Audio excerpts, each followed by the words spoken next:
In this video, we'll walk you through the complete process of installing a coffee machine using FieldEx. The process starts with the planner creating the installation job. First, they select the appropriate template for the coffee machine installation. The template simplifies the setup by automatically pre-filling key details such as the job title, type, notes, and other relevant information.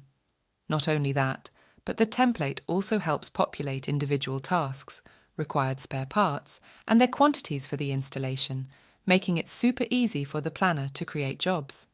Next, the customer is tagged, and the planner specifies the exact site where the machine will be installed.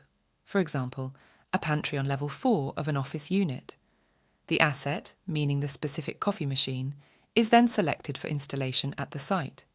Any additional instructions for the installer can also be included in the job order.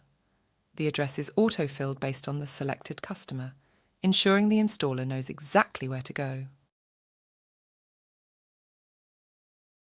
Once the job is created, it's ready to be assigned. FieldEx makes job creations and assignments super easy.